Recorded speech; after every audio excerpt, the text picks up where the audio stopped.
All right, it's the end of the session. I'm here with Posh, not Posh Spice, just Posh. And this is Leo. He's actually a Sagittarius. And this is their roadmap to success. There you go, buddy. So basically, the first thing we did, Leo is an intact dog, but he seemed to be pretty good with it.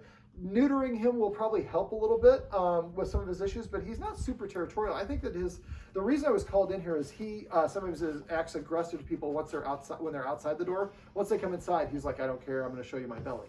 So I think it's a lot of his show. I think he's looking for a job, something he could do to contribute to his pack or his group. And he's also a little bit under exercised. He's a hunting dog. When he goes out hunting, he earns it and he leaves it all on the field. But we probably don't hunt every day. And so he probably has too much exercise or energy needs, and the cat is going to go ahead and help us focus a little bit. So basically, I think probably like a lot of dogs, and basically he's a puppy. He's an old puppy. She's a 7-month-old puppy.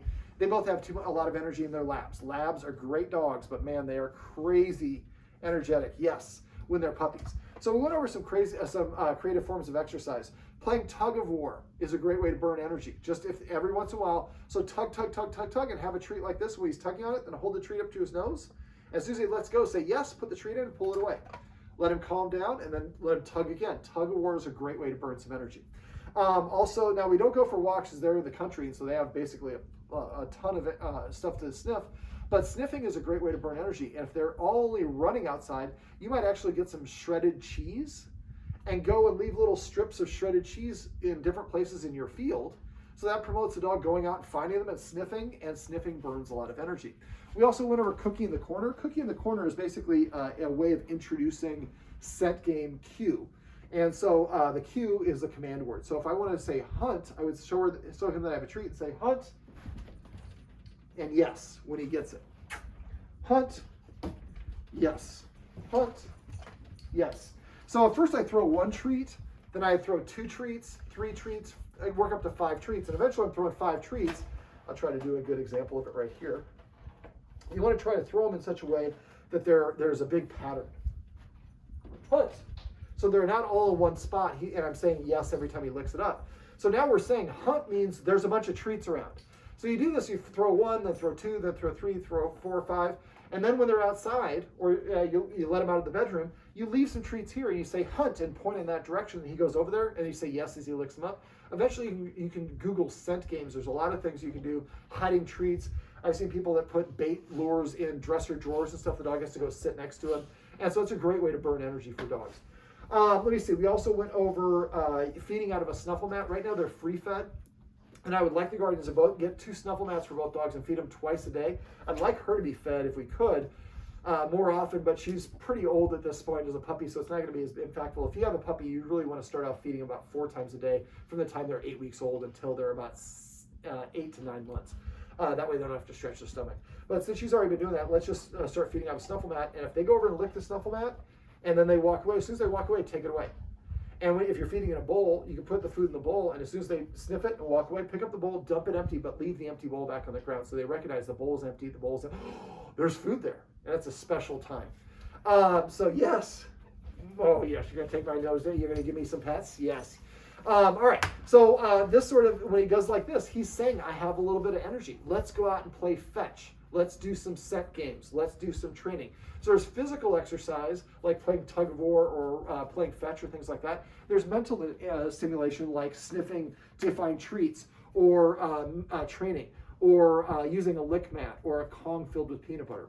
So I'd like the guardians to come up with some creative ways, kind of a schedule so that we can fetch, let them play scent games, feeding out of snuffle mats, tug of war, training, and some things along those lines. And so that way we come up with a routine, and best for them to get exercise or mental stimulation every 2 to 4 hours. For these guys, probably about every closer to 2 hours. She's in a kennel, and longer than I would like, but she gets into trouble. So they keep her in the kennel to keep her safe. But when she's in that kennel, she's kind of concentrating her energy. So if you can, try to exercise her a little bit more before you put her in the kennel. Problem is that she's going to need to use the bathroom. So you just got to kind of balance it out. Hopefully she's in. Does she kennel at night? No. And you might just try to it's hard because you guys have a big open floor plan. A lot of times I say give them access to one room, but police that room up, make sure there's no shoes, no cables, nothing tempting for her to chew. And after a week of being gone, she's not chewing anything, we can give her a little bit more access, a little bit more access. She's done teething, so she's getting close to that stage where I try to leave her for short periods of time and see if she is okay or not. But exercising her ahead of time will really set her up for success. Same thing with him. Exercising him before a guest comes over sets him up for success. In the other case, just make sure they have at least 10 minutes to recover, catch their breath before the guest comes in. Since the main thing that I was called into to deal with is the guest, I'm going to kind of talk about that since we really didn't do a video on it. So he likes to jump up.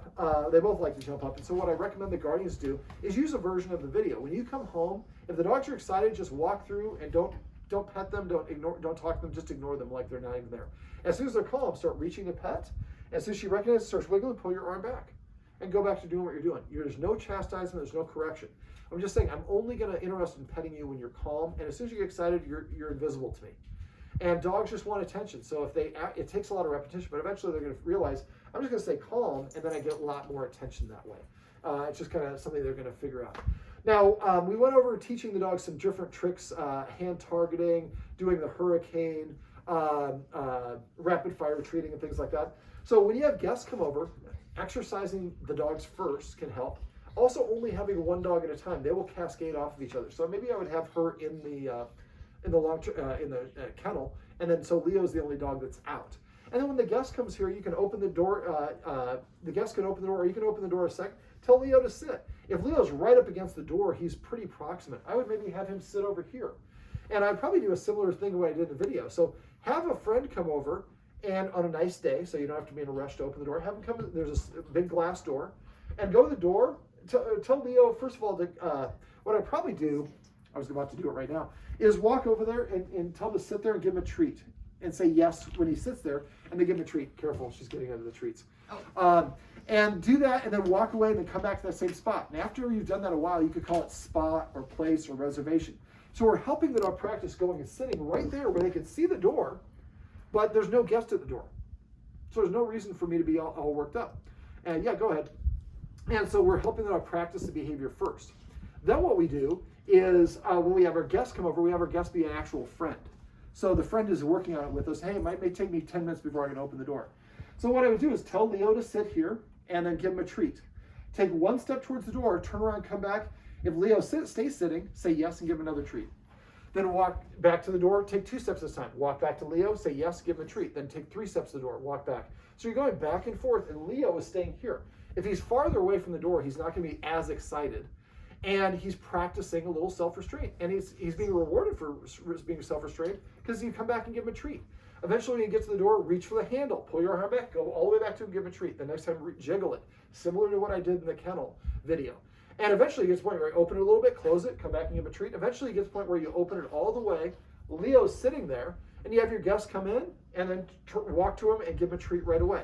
And then have the guest, if Leo's mellow at that point, then the guest could ask Leo to come over here. And then maybe the guest asks Leo to do a boop, or do a circle, or do a sit, or a down, or something like that. And I would recommend getting something like this. This is the mini treat pouch from PetSafe. Load it up with treats. Put some Charlie Bears. Charlie Bears, the one I've been using is CHRLEE Bears. And then I give them a whole bunch of these. And so now when guests come over, wow, if I sit, if I roll over, if I play dead, if I do all the tricks that I know how to do, I get treats for those. I'm far away from the door when the people come there, but I'm pretty comfortable with that because my guardian's going over there giving me a treat and going back and forth, back and forth. Leo, come here. Leo, here you go. Posh, sit. Yes, we'll use a little jealousy. Hunt. Yes. Oh, look at that. Did somebody decide to come and say hello? Hello? Sit? Yes. So redirecting the dog by showing them there's a better game over here. He heard what I was doing with her. He heard some of those cues, and then he came running in, wanting to get some of that activity. So dogs want attention. Most of us just don't recognize that good attention and bad attention is the same thing. So we correct them for doing the wrong things instead of rewarding them for doing the right things. Sit. Yes. And so telling them what we want them to do by when we come home, we're doing the sit and the boop and the hand targeting and the downs and whatever it is, and we're ignoring them when we come home and they're all excited.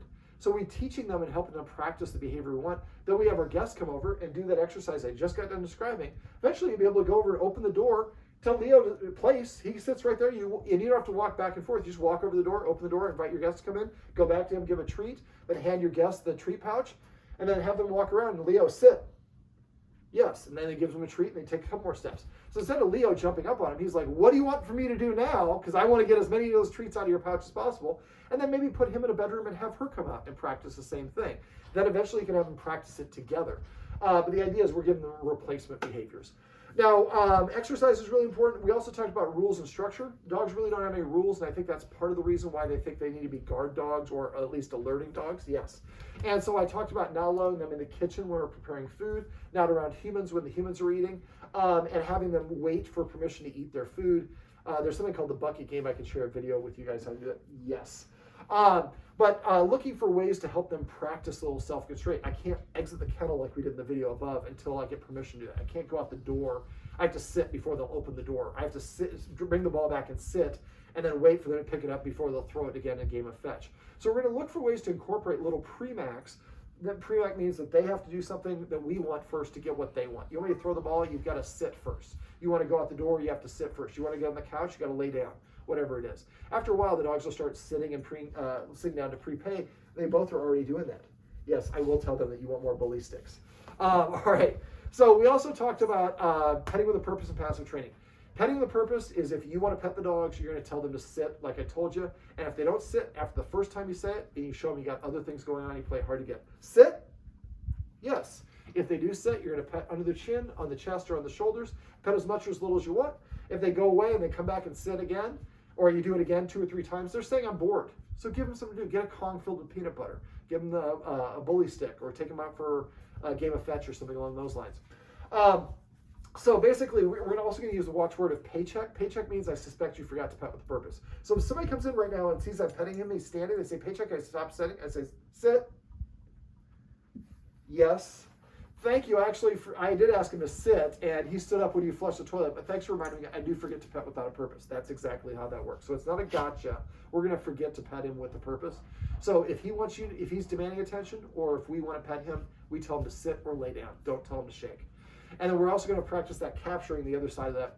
So if he comes to me, I'm just going to pet him and say yes and pet him. If he lays down just like she did, I'm going to say yes and then pet. So the more that we pet the dogs and give them attention for the things that we want, like sitting, coming, laying down, dropping the ball, drinking their water, going potty, the more they're going to want to do those things because dogs want our attention. We just do a really poor job of communicating what they can do to get our attention. So by doing these things consistently, and that's what we're doing for this is really celebrating the thing the dog does that we want. So right there, I could have said yes for that as well. If you, I didn't know if you did. Perfect. Awesome. And so celebrating is just basically the watchword that we use. So if the dog walked up to me and I didn't see it, somebody says celebrate, I say yes, and I start petting the dog. I say my marker word first and start petting as fast as I can. And after a while, the dogs will start offering those behaviors instead of the jumping, the barking, all the rest of that fun stuff. Now, we also went over using marker words and cues. The marker word that Guardians decided to use was yes. They were saying thanks, but I think the thanks was probably said with not the best timing. Yes, that's capturing or celebrating right there. I didn't ask him to come, but when he did, I say yes, and I petted him. I'm not going to celebrate you smelling your butt, though. You got to self-reinforce for that. So let me see what else. I'm trying to think what else. If there's anything else you want me to go over? I guess I could finish up with the, so we use the marker word as an identifier. So you're going to say yes when the butt hits the ground, when the chest hits the ground. She has difficulty laying down. So a little trick that I showed the Guardians was, you want to show them again? So I want her to lay down. I'm going to show her a treat. Leo. And I'm going to lure her. Sit. Come here. Sit. No, Leo. Oh, she's a smarty pants. What you do is I use my leg and I try to lure the dog to go underneath. We'll do it with Leo, see if he'll do it. Yes. So as soon as he laid down, I said yes, and I released the treat. So I used my leg as just something he had to crawl under, and then so I created an environment where he had to do the thing that I wanted, and when he did, I rewarded him for doing it. So celebrating is going to be the best thing. So every time she lays out your feet, make sure you say yes and pet her. or give her that treat. And after a while, if you can anticipate she's going to do it, you say down when she's about to lay down anyways. I say crash, but whatever word you want to use. And then pet her after that. And after a while, she'll start offering those behaviors. Now, the marker word, or excuse me, the command cue, is a word we don't want to use until we're 90% certain the dog is going to do the cue. So, is the cue or the action. So I would say, sit, yes, treat. Sit, yes, treat. Now that's temporarily. After a while, what I would do is if the dog knows, I would say sit, and just give it a treat. So I use the marker word as a bridge so they learn what that action is. But once I can say the verbal cue and they do it, then I just say, yeah, you're gonna put your nose right in the treat pouch. Sit, and then I can just give her the treat.